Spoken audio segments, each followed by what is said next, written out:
장례식장에서 화장을 앞둔 순간 민호는 믿을 수 없는 광경을 목격했습니다. 죽은 아내 수진의 배가 움직였던 것입니다. 멈춰! 뱃속에 아이가 움직여요! 민호의 절규가 장례식장을 가득 채웠습니다. 하지만 시어머니는 서둘러 화장을 진행하려 했습니다. 정신 차려! 모두가 보고 있잖아! 과연 민호가 본 것은 진짜일까요? 아니면 슬픔에 빠진 남편의 착각일까요? 그리고 왜 시어머니는 그토록 서둘러 화장을 하려 했을까요? 8개월 임신부가 하룻밤 사이에 갑자기 세상을 떠난 이유는 무엇일까요? 수진이 남긴 마지막 편지에는 어떤 충격적인 진실이 담겨 있었을까요? 이 이야기는 사랑하는 사람의 작은 신호를 놓쳤을 때 일어날 수 있는 끔찍한 일과 그 속에서도 피어나는 기적 같은 희망에 대한 실화입니다. 안녕하세요. 저는 민호입니다. 27살이에요. 지금 제가 들려드릴 이야기는 제 인생에서 가장 충격적이면서도 기적 같았던 실제 경험입니다.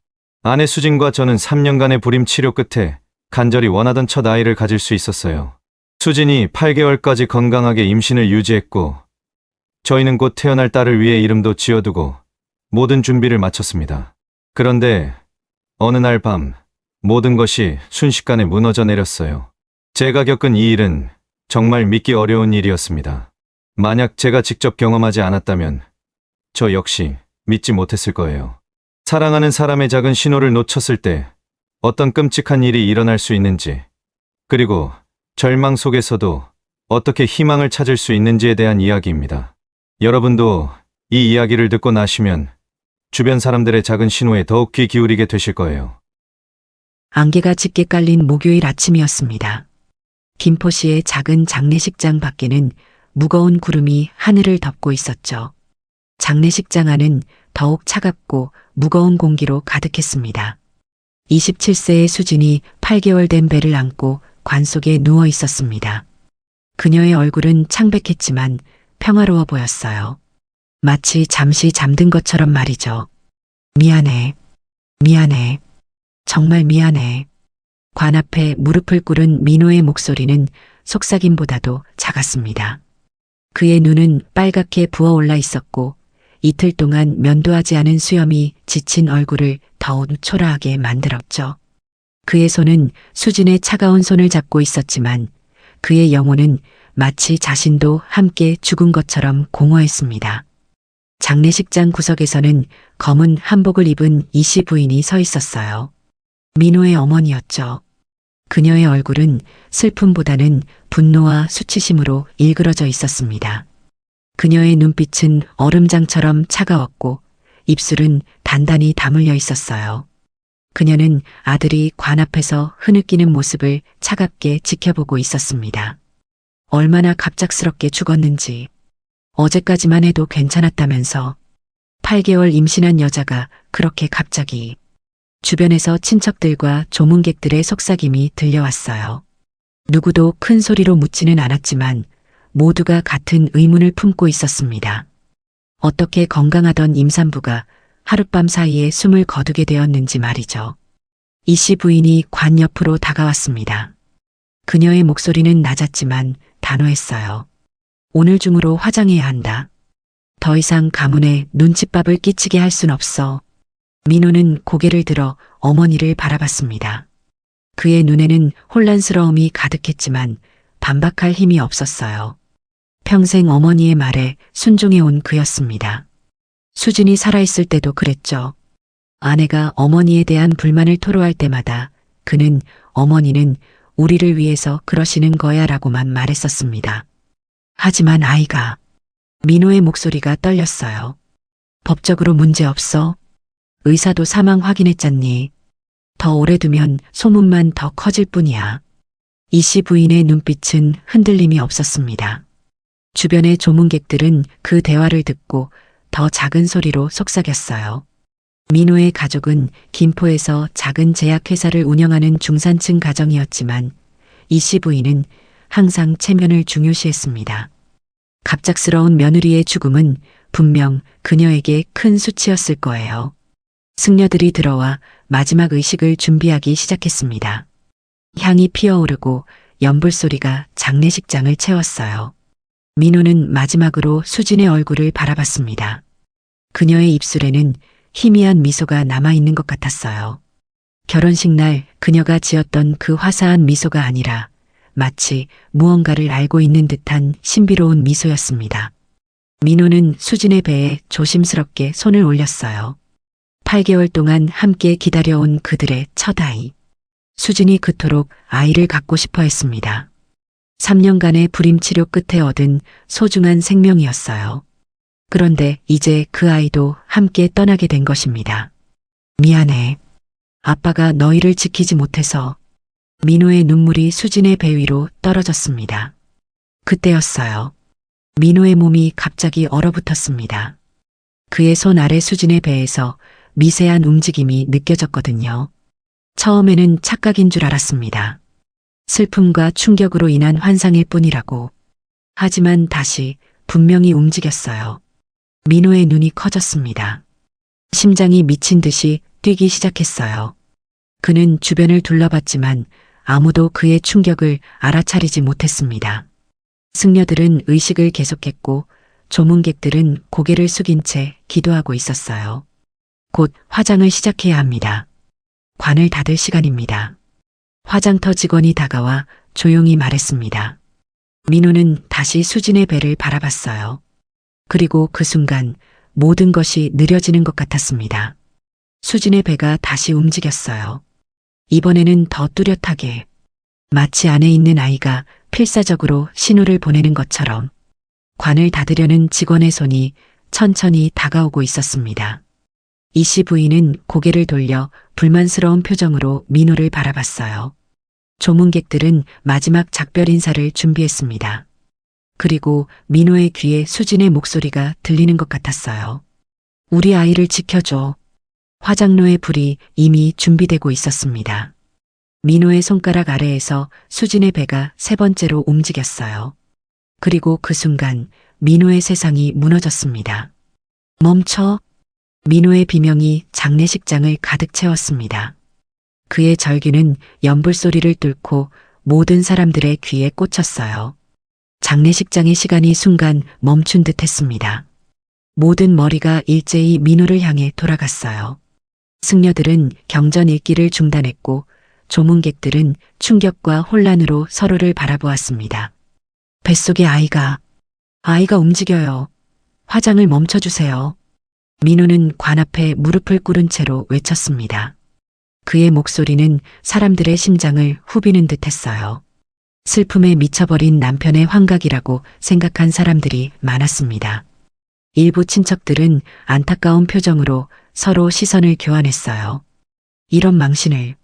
이씨 부인이 재빨리 다가와 민호의 팔을 붙잡았습니다. 그녀의 얼굴은 분노와 당혹감으로 일그러져 있었어요. 정신 차려. 모두가 보고 있잖아. 민호는 어머니의 손을 뿌리치며 다시 수진의 관으로 다가갔습니다. 제발 누구든지 확인해 보세요. 아이가 살아있어요. 다들 들었죠? 미쳐버렸어요. 슬픔으로. 이씨 부인이 조문객들을 향해 변명하듯 말했습니다. 그녀의 목소리는 떨리고 있었어요. 아들이 충격으로 제정신이 아니에요. 어서 화장을 진행해 주세요. 하지만 민호는 멈추지 않았습니다. 그는 관 안으로 손을 뻗어 수진의 배에 다시 손을 올렸어요. 여기. 다시 움직였어요. 제발 누구든 와서 확인해 보세요. 장례식장은 혼란에 빠졌습니다. 일부 조문객들은 자리를 떠나기 시작했고 일부는 호기심에 가득 찬 눈으로 관을 바라보았어요. 이씨 부인은 계속해서 민호를 말리려 했지만 그의 필사적인 모습에 주변 사람들도 점점 동요하기 시작했습니다. 그때 수진의 친구 혜진이 용기를 내어 앞으로 나섰어요. 잠시만요. 민호 씨 말이 맞을 수도 있어요. 확인해 봐야 하지 않을까요? 이씨 부인이 혜진을 향해 날카로운 시선을 보냈습니다. 넌 누구길래 끼어들어? 이건 우리 가족의 일이야. 수진이는 제 가장 친한 친구였어요. 혜진의 목소리는 작았지만 단호했습니다. 그리고 그녀는 항상 건강했어요. 이렇게 갑자기 죽었다는 게 이상해요. 민호의 눈에 희망의 빛이 번쩍였어요. 마침내 누군가가 그의 말을 들어주고 있었습니다. 제발 확인만 해보자고요. 내가 미쳤다면 그때 화장해도. 그의 말이 채 끝나기도 전에 관 안에서 모두가 볼 수 있는 움직임이 있었습니다. 수진의 배가 살짝 하지만 분명하게 올라갔다가 내려갔어요. 장례식장이 순간 얼어붙었습니다. 이런. 한 조문객이 숨을 들이켰습니다. 살아있어. 다른 사람이 속삭였어요. 화장터 직원도 충격에 빠져 관을 바라보았습니다. 20년간 이런 일은 처음이었거든요. 민호는 즉시 관으로 달려가 수진의 맥박을 확인했어요. 없었습니다. 그녀의 피부는 차갑고 창백했어요. 하지만 배 안의 아이는 분명히 살아 있었습니다. 저는 간호사입니다. 확인해 볼게요. 장례식장에 있던 한 남성이 앞으로 나섰어요. 모두가 숨을 죽인 채 지켜보는 가운데 그 간호사는 수진의 배에 귀를 대고 청진기를 꺼내 조심스럽게 확인했습니다. 몇 초 후 그의 표정이 변했어요. 태아의 심장이 뛰고 있습니다. 아이가 살아있어요. 그 말에 장례식장은 완전한 혼돈에 빠졌습니다. 누군가는 기적이다. 라고 외쳤고 다른 이들은 서둘러 휴대폰을 꺼내 구급차를 불렀어요. 민호는 충격과 기쁨, 혼란이 뒤섞인 표정으로 그 자리에 무릎을 꿇은 채 움직이지 못했습니다. 빨리 병원으로 옮겨야 합니다. 제왕절개로 아이를 구할 수 있을지도 몰라요. 간호사가 외쳤습니다. 순식간에 장례식장은 응급실로 변했어요. 누군가 인근 병원에 연락해 응급 제왕절개 준비를 요청했습니다. 가장 가까운 병원은 김포종합병원으로 장례식장에서 10분 거리에 있었거든요. 민호는 수진의 손을 꼭 잡은 채 눈물을 흘렸습니다. 견뎌. 우리 아빠가 꼭 구해줄게. 이씨 부인은 그 광경을 바라보며 창백해진 얼굴로 벽에 기대어 섰어요. 처음으로 그녀의 강인한 모습이 무너지는 순간이었습니다. 그녀의 눈에는 공포가 서려 있었어요. 마치 무언가 끔찍한 비밀이 드러날까 두려워하는 듯 했습니다. 구급차가 요란한 사이렌을 울리며 장례식장을 떠났습니다. 남겨진 조문객들은 믿을 수 없는 광경에 충격에 빠져 있었어요. 무엇이 일어났는지, 어떻게 이런 일이 가능한지 아무도 이해할 수 없었습니다. 혜진은 눈물을 흘리며 민호를 따라 병원으로 향했어요. 그녀의 머릿속에는 수진이 마지막으로 보낸 문자 메시지가 맴돌고 있었습니다. 혜진아, 나 무서워. 시어머니가 내가 뭘 마신 것 같아. 장례식장에 혼자 남은 이씨 부인은 주변에 아무도 없자 의자에 털썩 주저앉았어요. 그녀의 손은 떨리고 있었고 눈에는 눈물이 고여 있었습니다. 그러나 그것이 죄책감의 눈물인지 아니면 계획이 무너진 것에 대한 좌절의 눈물인지는 아무도 알 수 없었어요. 그녀의 가방에서 작은 유리병이 살짝 보였습니다. 라벨에는 작은 글씨로 뭔가 적혀 있었지만 그녀는 재빨리 가방을 닫았어요. 김포종합병원의 수술실 복도는 차갑고 정적했습니다. 형광등 불빛 아래 민호는 창백한 얼굴로 앉아 있었어요. 그의 눈은 빨갛게 충혈되어 있었고 손은 멈추지 않고 떨리고 있었습니다. 수술실 문 위의 붉은 등이 이미 2시간 동안 켜져 있었어요. 2시간 동안 생과 사의 경계에서 그의 아이는 싸우고 있었습니다. 민호 씨, 혜진이 커피 2잔을 들고 다가왔어요. 그녀의 눈도 눈물로 부어 있었습니다. 마셔요. 길 것 같아요. 민호는 고개를 들어 그녀를 바라봤습니다. 그의 눈에는 공허함이 가득했어요. 고마워. 그는 커피를 받았지만 마시지는 않았어요. 손에 든 따뜻함만으로도 충분했습니다. 수진이가 무슨 일이 있었던 거예요? 혜진이 조심스럽게 물었습니다. 그녀의 목소리에는 두려움과 의심이 섞여 있었어요. 민호는 깊은 한숨을 내쉬었습니다. 모르겠어. 그날 밤 어머니가 우리 집에 오셨어. 차를 마시고 수진이가 갑자기 가슴이 아프다고. 그의 목소리가 떨렸어요. 아침에 일어났을 때 이미 혜진의 눈에 다시 눈물이 고였습니다. 수진이가 마지막으로 나에게 보낸 메시지가 있어요. 시어머니가 무언가를 마시게 했다고. 민호의 눈이 커졌어요. 뭐라고? 그때 수술실 문이 열리고 의사가 나왔습니다. 민호와 혜진은 즉시 자리에서 일어났어요. 의사의 표정은 읽기 어려웠습니다. 그는 수술 마스크를 내리며 깊은 숨을 내쉬었어요. 박민호 씨? 의사가 물었습니다. 네, 제가 남편입니다. 민호의 심장이 빠르게 뛰기 시작했어요. 의사는 잠시 침묵했습니다. 그 순간이 영원처럼 느껴졌어요. 기적이 일어났습니다. 민호의 눈에 눈물이 흘렀어요. 아이가, 네, 아이는 살아있습니다. 여자아이예요. 의사의 입가에 미소가 번졌습니다. 제 25년 의사 생활 중 이런 경우는 처음입니다. 어머니의 심장이 멈춘 지 몇 시간이 지났는데도 태아가 생존할 확률은 거의 없거든요. 하지만 아이분이 정말 강하네요. 민호는 그 자리에 무릎을 꿇고 말았습니다. 눈물이 그의 얼굴을 타고 흘렀어요. 슬픔과 기쁨, 후회와 희망이 한꺼번에 밀려왔습니다. 혜진은 그의 어깨에 손을 얹고 함께 울었어요. 아이는 현재 신생아 중환자실에 있습니다. 체중이 많이 부족하고 약간의 호흡 곤란이 있어요. 하지만 생명에는 지장이 없습니다. 의사의 목소리가 계속되었어요. 정말 기적입니다. 민호는 천천히 일어났습니다. 그의 다리는 여전히 떨리고 있었어요. 아이를 볼 수 있을까요? 잠시 후에요. 지금은 안정이 필요합니다. 의사가 말했습니다. 그리고 잠시 망설이더니 작은 봉투를 꺼냈어요. 그리고 이건 부인의 옷에서 나온 겁니다. 아마 당신에게 전하고 싶었던 것 같아요. 민호는 떨리는 손으로 봉투를 받았습니다. 수진의 필체로 쓰여진 그의 이름이 보였어요. 그의 심장이 무거워졌습니다. 가보겠습니다. 곧 간호사가 아이를 볼 수 있게 안내해 드릴 거예요. 의사는 고개를 숙이고 다시 수술실로 들어갔어요.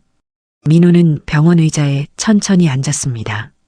봉투를 열기가 두려웠어요. 그것은 수진의 마지막 말, 마지막 생각일 테니까요. 혜진은 조용히 옆에 앉았어요. 용기를 내요. 그녀가 속삭였습니다. 민호는 깊은 숨을 들이쉬고 봉투를 열었어요. 안에는 접힌 종이 한 장이 들어 있었습니다. 수진의 깔끔한 필체로 가득 찬 편지였어요. 그는 천천히 읽기 시작했습니다. 사랑하는 민호야, 만약 내가 이 편지를 읽고 있다면 나는 더 이상 이 세상에 없을 거야. 미안해. 내가 너와 우리 아이를 혼자 두고 가게 되어서. 민호의 손이 떨렸어요. 하지만 알아야 할 것이 있어. 어머님을 믿지 마. 그분은 나를 미워해. 처음부터 그랬어. 내가 내 아이를 가진 이후로 더 심해졌어. 어머님은 내가 너를 빼앗았다고 생각해. 그의 가슴 안에서 뭔가가 툭 하고 끊어지는 것 같았어요. 나는 두려워. 매일 밤 어머님이 우리 집에 오실 때마다 내 심장이 멈을 것 같아. 만약 우리 딸이 태어난다면 제발 그녀를 내가 꿈꿔왔던 모든 사랑으로 키워줘. 민호의 눈에서 눈물이 쏟아졌어요. 그녀에게 서연이라는 이름을 지어주고 싶어. 서쪽에서 온 아름다운 연꽃이라는 의미야. 우리 서연이가 너에게 새로운 시작이 되길 바라. 너를 항상 사랑했어. 우리가 함께한 모든 순간이 내 인생의 가장 소중한 시간이었어. 영원히 너의 수진. 민호의 손에서 편지가 떨어졌습니다. 그의 온몸이 떨리기 시작했어요. 혜진은 조용히 편지를 집어 읽었습니다. 그녀의 얼굴이 창백해졌어요. 민호 씨, 이건... 혜진의 목소리가 떨렸어요. 그때 간호사가 다가왔습니다. 박민호 씨, 이제 아이를 보실 수 있습니다. 민호는 천천히 일어났어요. 그의 마음은 혼란스러웠지만 한 가지는 명확했습니다. 그의 딸 서연을 위해 그는 강해져야 했어요.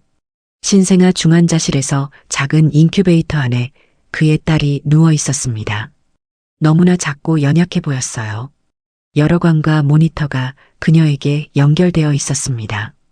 민호는 유리창 너머로 그녀를 바라보았어요. 작은 손가락, 작은 코, 수진을 닮은 눈. 그 모든 것이 완벽했습니다. 서연아. 민호는 유리에 손을 대며 속삭였어요. 아빠가 여기 있어. 아빠가 널 지킬게. 간호사가 조용히 다가와 말했습니다. 팔찌를 채워드릴게요. 이제 아버님이시니까. 민호는 팔찌를 받으며 눈물을 흘렸어요. 그것은 단순한 병원 팔찌가 아니었습니다. 그것은 약속이었어요. 자신이 무시했던, 보지 못했던 모든 징후들에 대한 사과의 약속. 그리고 서연을 위한 더 나은 아버지가 되겠다는 약속이었습니다. 혜진이 조용히 그의 옆에 섰어요. 민호 씨, 경찰에 신고해야 해요. 수진이의 편지, 그리고 그녀가 나에게 보낸 메시지. 민호는 고개를 끄덕였습니다. 그의 눈에는 이제 결의가 서려 있었어요. 아내를 지키지 못했지만 그는 딸을 지킬 것입니다. 그리고 진실을 밝힐 거예요. 인큐베이터 안에 작은 서연은 작은 주먹을 꼭 쥐고 있었어요. 마치 이 세상에 태어날 준비가 되어 있다는 듯이. 죄에서 태어난 새로운 생명. 서연은 살아남을 것입니다. 다음 날 아침 민호는 혜진과 함께 경찰서를 찾았어요. 수진의 편지와 문자 메시지를 증거로 제출했습니다. 경찰은 즉시 수사에 착수했어요. 그리고 결정적인 단서가 나왔습니다. 수진의 이웃 박할머니였어요. 80대의 박할머니는 떨리는 목소리로 증언했습니다. 그날 밤 창문을 통해 봤어요. 이 씨 부인이 수진이를 뒷마당에 무릎 꿇게 했어요. 그 추운 겨울밤에 임신한 여자를. 민호의 얼굴이 창백해졌어요. 무릎을 꿇게요? 박할머니는 고개를 끄덕였습니다. 이 씨 부인은 서서 뭔가를 계속 말하고 있었어요. 수진이는 울고 있었죠.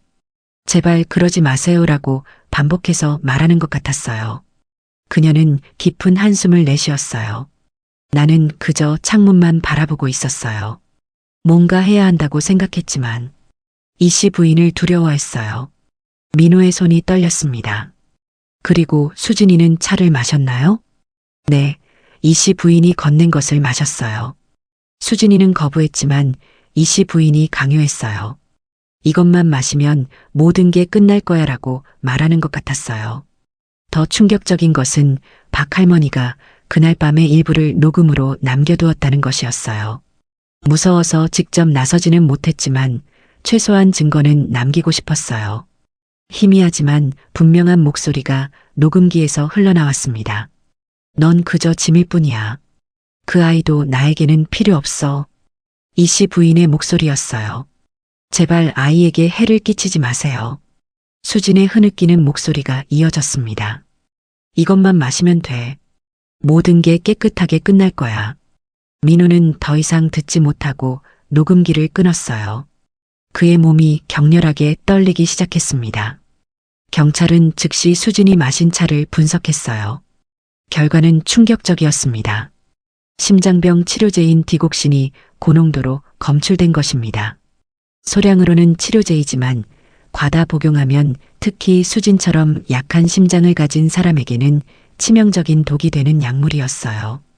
이 씨 부인은 며느리가 아들을 빼앗아간다는 왜곡된 생각으로 끔찍한 범행을 저질렀던 것입니다. 압도적인 증거 앞에서 이 씨 부인은 체포되었습니다. 그녀의 손목에 수갑이 채워지는 순간 그녀의 얼굴은 창백해졌어요. 하지만 그녀는 끝까지 고개를 들고 있었습니다. 이건 오해예요. 내가 내 며느리를 죽일 리가. 그녀의 목소리는 떨리고 있었지만 여전히 거만함을 잃지 않았어요. 경찰차가 떠나는 것을 지켜보며 민호는 복잡한 감정에 휩싸였습니다. 정의가 실현되었지만 그의 마음은 전혀 가벼워지지 않았어요. 수지는 이미 돌아오지 않을 테니까요. 서연이 태어난 지 사흘이 지났습니다. 민호는 매일 병원을 오가며 작은 딸을 돌봤어요. 인큐베이터 안에 서연은 조금씩 건강해지고 있었지만 민호의 마음은 점점 더 무거워졌습니다. 이제 집에 데려가셔도 될 것 같아요. 의사가 말했습니다. 아이가 많이 좋아졌거든요. 하지만 혼자서 키우시는 게 쉽지 않을 텐데. 민호는 고개를 끄덕였어요. 그의 눈에는 깊은 피로가 서려 있었습니다. 괜찮습니다. 잘할 수 있어요. 하지만 그의 목소리는 확신에 차 있지 않았어요. 집으로 돌아온 민호는 서연을 작은 침대에 눕히고 주변을 둘러보았습니다. 수진의 흔적이 곳곳에 남아 있었어요. 그녀가 좋아했던 꽃무늬 쿠션, 아기 용품들을 준비해둔 서랍, 냉장고에 붙어 있는 초음파 사진. 모든 것이 그를 질식시키는 것 같았습니다. 밤이 되었어요. 서연이 울기 시작했습니다. 민호는 서둘러 일어나 딸을 안아들었어요. 하지만 아무리 달래도 울음을 멈추지 않았습니다. 쉿, 괜찮아. 아빠가 여기 있어. 그의 목소리도 떨리기 시작했어요. 수진이라면 어떻게 했을까요? 그녀는 항상 아이를 원했고 아이와 함께 할 모든 계획을 세워 놓았었는데 서연의 울음소리가 점점 커졌습니다. 민호는 절망감에 빠졌어요. 제발 그만 울어. 아빠가 뭘 해야 할지 모르겠어. 그 순간 그의 안에서 뭔가가 툭 하고 끊어졌습니다.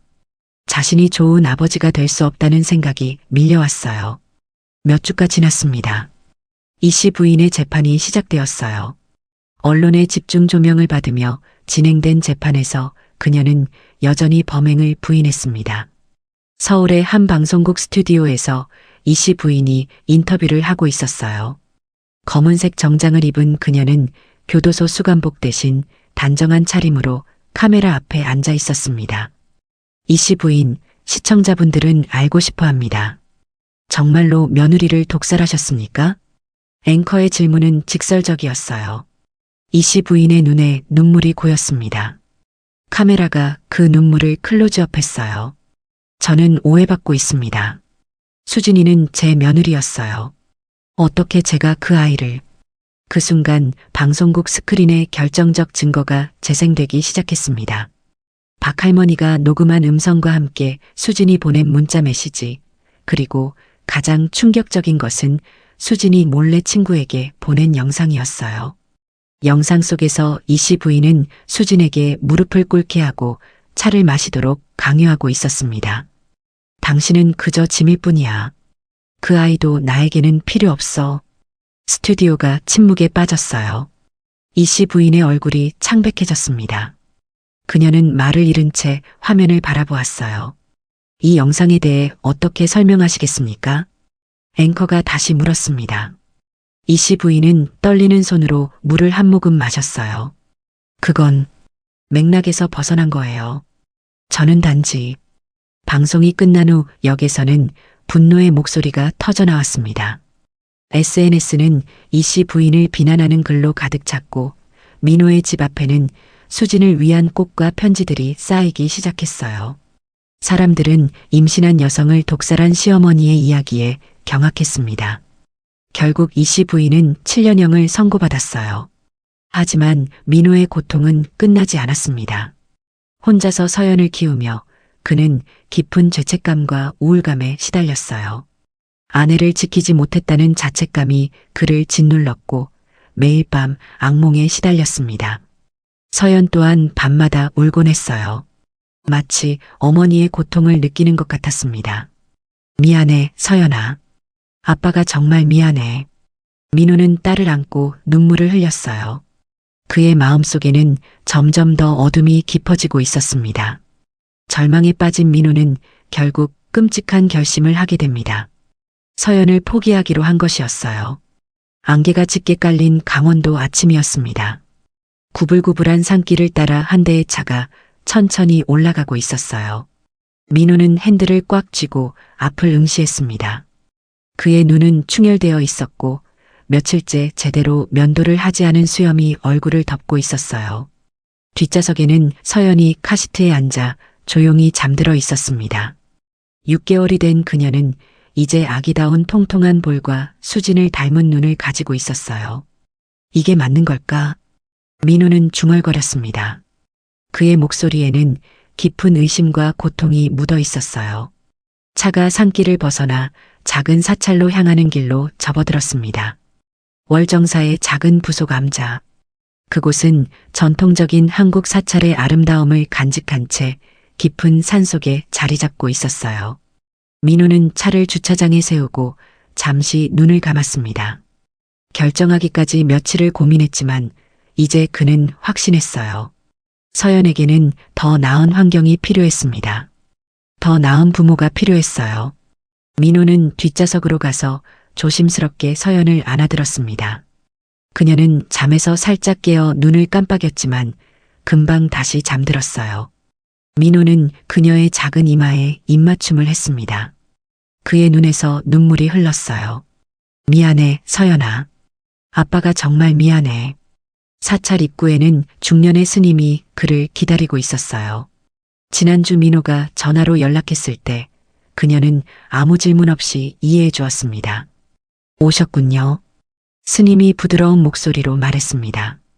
그녀의 눈에는 깊은 지혜와 자비가 서려 있었어요. 민호는 고개를 숙였습니다. 네, 스님. 전화드린 사람입니다.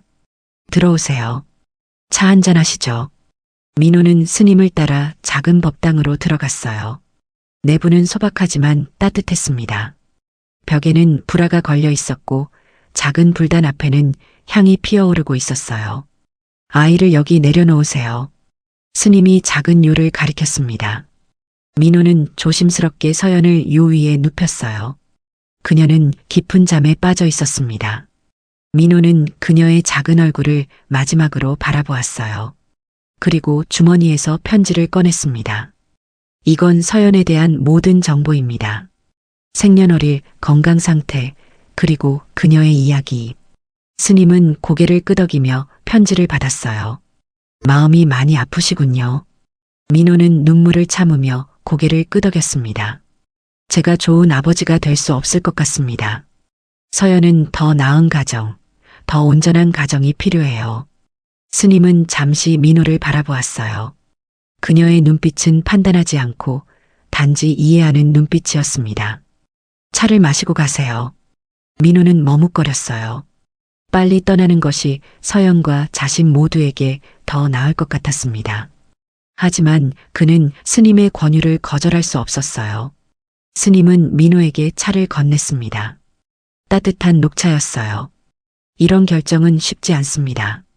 하지만 때로는 놓아주는 것도 사랑의 한 형태지요. 민호는 고개를 숙였어요. 제가 좋은 아버지가 될 수 없어요. 수진을 지키지 못했는데 어떻게 서연을? 당신의 아내는 어떤 분이셨나요? 스님이 물었습니다. 민호의 눈에 눈물이 고였어요. 수진은 강했어요. 제가 생각했던 것보다 훨씬 더 강했죠. 끝까지 서연을 지키려고 했어요.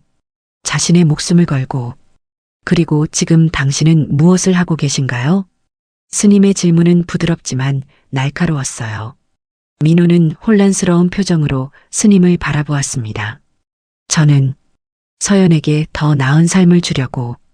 혹시 도망치는 것은 아닐까요? 스님의 목소리는 여전히 부드러웠지만 그 말은 민호의 가슴을 찔렀어요. 민호는 말을 잃었습니다. 그의 마음속 깊은 곳에서 그는 알고 있었어요. 그는 자신의 죄책감과 두려움에서 도망치고 있었습니다. 가보세요. 스님이 갑자기 말했어요. 오늘은 아이를 데리고 돌아가세요. 더 생각해 보시고 정말 확신이 든다면 다시 오세요. 민호는 놀란 표정으로 스님을 바라보았습니다. 그리고 서연을 바라보았어요. 그녀는 여전히 평화롭게 자고 있었습니다. 그의 마음이 흔들렸어요. 하지만 인연은 쉽게 끊어지지 않습니다. 스님이 미소 지었어요. 오늘 밤 집에서 더 생각해 보세요. 집으로 돌아온 민호는 서연을 그녀의 작은 침대에 눕혔습니다. 그리고 지친 몸을 소파에 던졌어요. 하루 종일의 감정적 소용돌이가 그를 완전히 지치게 했습니다. 그는 눈을 감았어요. 잠시 후 그는 거실 바닥에서 무언가 반짝이는 것을 발견했습니다. 민호는 몸을 일으켜 그것을 집어들었어요. 그의 눈이 커졌습니다. 그것은 수진의 결혼 반지였어요. 그가 수진에 관해 함께 넣어두었던 바로 그 반지. 어떻게? 민호는 믿을 수 없다는 듯이 반지를 바라보았습니다. 그것은 분명 수진의 반지였어요. 안쪽에 새겨진 그들의 결혼 날짜가 증명했습니다. 그날 밤 민호는 잠을 이루지 못했어요. 그는 반지를 손에 쥐고 앉아 있었습니다. 어떻게 이 반지가 여기에 있을 수 있는지 그는 이해할 수 없었어요. 다음 날 아침 스님으로부터 전화가 왔습니다. 어젯밤 잘 주무셨나요? 스님의 목소리는 따뜻했어요. 스님, 민호의 목소리가 떨렸습니다. 이상한 일이 있었어요. 수진의 반지가 아이가 깨어났을 때 그녀의 작은 손에 무언가 쥐어져 있었습니다. 반지였지요. 스님이 말했어요. 민호는 충격에 빠졌습니다. 어떻게 하셨어요? 운명이 당신에게 선물을 주었군요. 이제 어떻게 하실 건가요? 스님의 목소리에는 미소가 묻어 있었어요. 민호는 서연의 방을 바라보았습니다. 그리고 손에 쥐고 있는 반지를 바라보았어요. 마치 수진이 그에게 메시지를 보낸 것 같았습니다. 돌아갈게요, 스님. 서연을 데리고 갈 수 없어요. 민호가 결심한 듯 말했습니다. 5년이라는 시간이 흘렀어요. 벚꽃이 흩날리는 봄날, 김포의 작은 공원에서 아이들의 웃음소리가 울려 퍼졌습니다. 민호는 벤치에 앉아 서연이 모래밭에서 노는 모습을 지켜보고 있었어요. 5살이 된 서연은 빨간 원피스를 입고 검은 머리를 2개의 작은 따옴머리로 묶고 있었습니다. 그녀는 다른 아이들과 함께 모래성을 쌓고 있었어요. 그녀의 웃음소리는 민호의 마음을 따뜻하게 만들었습니다. 아빠, 이것 봐요. 서연이 자랑스럽게 자신이 만든 모래성을 가리켰어요. 민호는 미소 지으며 손을 흔들었습니다. 정말 멋지네, 서연아. 5년이라는 시간 동안 민호의 얼굴에는 이제 미소주름이 생겼고 그의 눈에는 평화로움이 깃들어 있었어요. 그는 여전히 수진을 그리워했지만 그 그리움은 이제 날카로운 통증이 아닌 부드러운 멜랑콜리로 변해 있었습니다. 민호 씨, 익숙한 목소리가 들렸어요. 혜진이었습니다. 그녀는 이제 민호의 가장 가까운 친구가 되어 있었어요. 수진의 빈자리를 채울 수는 없었지만 그녀는 서연에게 이모 같은 존재가 되어 주었습니다. 혜진 씨, 와주셔서 고마워요. 민호가 일어나 인사했어요. 혜진은 작은 가방을 들고 있었습니다. 오늘은 무슨 날인지 알죠? 민호는 고개를 끄덕였어요. 네, 수진이의 생일이에요. 매년 이날 그들은 수진의 묘지를 찾아갔습니다. 서연에게도 이날의 의미를 알려주었어요. 어린 나이였지만 서연은 자신의 어머니에 대해 알고 싶어 했고 민호는 언제나 진실을 말해주었습니다. 물론 그녀가 이해할 수 있는 방식으로요. 서연아, 가자. 민호가 불렀어요. 서연은 재빨리 손을 털고 달려왔습니다. 엄마한테 가는 거죠? 그래, 오늘은 엄마의 생일이야. 민호가 서연의 작은 손을 잡았어요. 그들은 함께 차를 타고 묘지로 향했습니다. 묘지는 조용하고 평화로웠어요.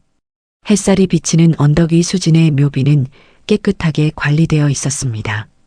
5년 동안 민호는 한 번도 이곳을 방문하는 것을 잊지 않았어요. 엄마. 서연이 묘비 앞에 달려가 인사했어요. 그녀의 순수한 목소리가 묘지에 울려 퍼졌습니다. 민호와 혜진은 천천히 따라갔어요. 혜진은 꽃다발을 내려놓았고 민호는 수진이 좋아했던 와인 한 병을 가져왔습니다. 서연은 자신이 직접 만든 종이꽃을 조심스럽게 묘비 앞에 놓았어요. 엄마, 나왔어요. 서연이 속삭였습니다. 그녀는 묘비를 작은 손으로 쓰다듬었어요. 민호는 뒤에 서서 그 모습을 지켜보았습니다. 그의 눈에 눈물이 고였어요. 서연은 너무나 수진을 닮아 있었습니다. 같은 눈, 같은 미소, 같은 웃음소리. 아빠가 엄마 이야기 많이 해줬어요. 서연이 계속했어요. 엄마가 얼마나 용감했는지, 얼마나 날 사랑했는지. 혜진은 민호의 어깨에 손을 얹었어요. 당신은 정말 훌륭한 아버지예요. 민호는 고개를 끄덕였습니다. 그것은 쉬운 길이 아니었어요. 혼자서 아이를 키우는 것, 직장과 가정을 모두 돌보는 것, 그리고 무엇보다 서연에게 그녀의 어머니에 대해 어떻게 말해줄지 결정하는 것. 하지만 그는 한 번도 포기하지 않았습니다. 엄마, 내가 만든 종이꽃이에요. 서연이 자랑스럽게 말했어요. 아빠가 도와줬어요. 엄마가 꽃을 좋아했다고 했어요. 민호는 미소 지었습니다. 그는 서연에게 수진에 대한 모든 좋은 기억을 나누었어요. 그녀가 꽃을 좋아했던 것, 비 오는 날 창가에서 책을 읽던 모습, 그녀의 웃음소리. 엄마 목걸이 보여줄까요? 서연이 갑자기 말했어요. 그녀는 작은 목걸이를 꺼냈습니다. 그것은 수진의 결혼 반지였어요. 민호는 그것을 서연의 5번째 생일에 목걸이로 만들어 선물했습니다. 와, 정말 예쁘네. 혜진이 감탄했어요. 서연은 자랑스럽게 목걸이를 보여주었습니다. 아빠가 말해줬어요. 이게 마법의 반지래요. 엄마가 보내준 거래요. 민호는 그날 밤을 기억했어요. 사찰에서 돌아온 후 바닥에서 발견한 수진의 반지. 그것은 그에게 서연을 포기하지 말라는 수진의 마지막 메시지 같았습니다. 맞아, 서연아. 그건 엄마의 특별한 선물이야. 민호가 말했어요. 그들은 한동안 묘지에 앉아 있었습니다. 민호는 수진에게 지난 1년간 있었던 일들을 이야기했어요. 서연의 유치원 생활, 그녀의 첫 번째 발표회, 그리고 작은 일상의 순간들까지. 마치 수진이 듣고 있는 것처럼요. 혜진은 그들에게 약간의 시간을 주기 위해 잠시 물러나 있었어요. 민호는 서연의 작은 머리를 쓰다듬으며 속삭였습니다. 수진아, 우리 서연이가 얼마나 훌륭하게 자라고 있는지 봐. 내가 자랑스러워할 거야. 바람이 불어와 묘지 주변의 벚꽃잎을 흩날렸어요. 마치 수진이 대답하는 것 같았습니다. 아빠, 엄마가 들을 수 있을까요? 서연이 물었어요. 민호는 고개를 끄덕였습니다. 물론이지. 엄마는 항상 우리를 지켜보고 있어. 그럼 엄마한테 말할래요. 서연이 다시 묘비 앞으로 다가가 작은 손을 묘비에 얹었어요. 엄마, 걱정하지 마세요. 아빠랑 저 잘 지내고 있어요. 아빠가 저를 많이 사랑해요. 그리고 저도 아빠를 사랑해요. 엄마도 사랑해요. 민호의 눈에서 눈물이 흘러내렸습니다. 그는 서연을 안아들었어요. 그녀의 순수한 말이 그의 마음을 따뜻하게 만들었습니다. 우리 집에 가자, 서연아. 엄마가 좋아했던 케이크를 만들었어. 그들이 묘지를 떠날 때 민호는 마지막으로 뒤돌아보았어요. 햇살이 묘비에 반사되어 빛나고 있었습니다. 그는 작은 미소를 지었어요. 수진아, 고마워. 그는 마음속으로 속삭였습니다. 내가 우리에게 준 모든 것에 감사해. 차로 돌아가는 길에 민호는 혜진과 서연의 대화를 들으며 생각에 잠겼어요. 그는 이제 알았습니다. 사랑하는 사람의 침묵을 무시하지 말아야 한다는 것을. 그것이 마지막 외침일 수도 있다는 것을요. 가끔은 사람들이 도움을 청하는 방식이 너무 조용해서 우리가 놓치곤 해. 민호가 마지막으로 중얼거렸습니다. 하지만 이제 나는 듣는 법을 배웠어. 그의 목소리가 바람에 실려 멀리 퍼져나갔어요. 마치 오래된 기도처럼, 마치 용서를 구하는 속삭임처럼. 우리 모두의 삶에는 듣지 못한 외침, 놓쳐버린 신호들이 있습니다. 민호처럼 우리도 사랑하는 사람들의 침묵 속에 숨겨진 절규를 알아차리지 못할 때가 있어요. 삶은 때로 우리에게 2번째 기회를 줍니다. 서연의 탄생처럼 어둠 속에서도 희망은 피어납니다. 하지만 그 희망을 붙잡기 위해서는 용기가 필요해요. 민호가 자신의 죄책감과 두려움을 이겨내고 서연을 키우기로 결심했듯이 우리도 과거의 실수에서 벗어나 앞으로 나아갈 수 있습니다. 오늘 여러분의 삶에서 무시하고 있는 신호는 무엇인가요? 지금이라도 귀 기울여 볼 용기가 있으신가요? 오늘 이야기는 여기까지입니다.